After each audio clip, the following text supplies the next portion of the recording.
Daigo Ikeno is one of Capcom's most defining visual voices, especially when it comes to the evolution of the Street Fighter aesthetic. He served as the artist of multiple Street Fighter games and conceptual character designer of the Devil May Cry series, and contributed to many more gems. But what really makes Ikeno stand out isn't just his technical skill. It's the raw, visceral energy he injects into his game art.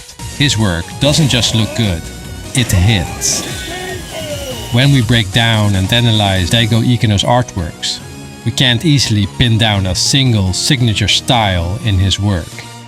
And while Capcom's individual artists are free to explore their personal style, in Street Fighter there's always some level of art direction guiding the core visuals to keep the game coherent. From the stylized vibe of Alpha, the gritty brushwork in Third Strike, the super deformed designs of Puzzle Fighter, to the detailed approach in Street Fighter 4 with a tint of westernized proportions in 5. But when we zoom in, people often confuse Ikeno's work with Benga's, or maybe even with Ekimen's work. And that makes sense. Ikeno himself said that they were big inspirations for him, and that he sometimes reimagines their art to study technique. Actually, in an interview, he mentioned how Capcom artists quietly check out each other's work, often just giving a dead silent nod with no comments whatsoever. Except, apparently, for Kinu Nishimura. Ikeno joked that she's the type to whisper stuff like, "I won't take advice from the person who drew this." So, is there anything distinct that runs through all of Ikeno's work? Even though he once admitted he's not a huge fan of coloring, he studies it deliberately, paying close attention to how artists like Bengas or Ekimen balance hues and contrasts. And despite not loving it, he has developed a very painterly look that sets his work apart. Second, he's known for using different perspectives in a single image, cramming in as many characters as possible without choking them to death. He also admitted he's not very confident drawing women, which is why, as he himself noted, that he tends to exaggerate the male to female ratio in group shots. At one point he said, "When I draw any character, I do my best to really emphasize what it is that makes a given character unique. I start off by making them strong, then add each character's individual cuteness or flash or whatever defines them." And I thought that was gold. Because I noticed this before I even saw the quote. The eyes in his characters are always intense. He often uses sharp angled hunter eyes. Very deliberate, very bold. Also adding angular eyebrows to increase the intensity. Pair that with grounded, powerful body language, and you get what I'd call his strong draft work. But then he softens it. He humanizes the characters, adds a bit of playfulness. Moreover, he also noted he tries to visualize fun factor in his artworks.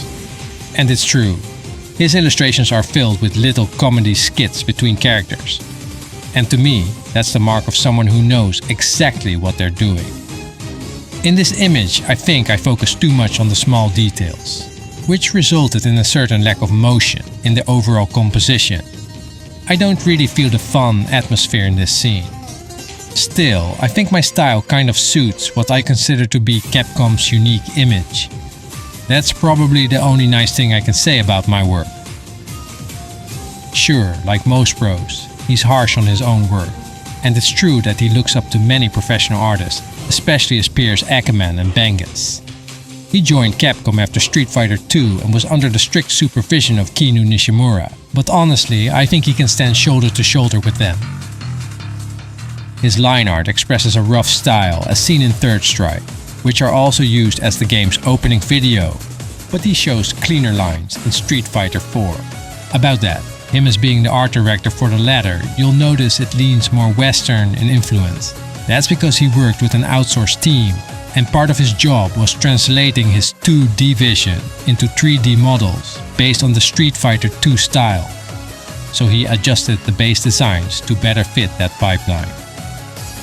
I couldn't find much about his specific art tools, but I remember reading he mainly works digitally, with Photoshop as his main software.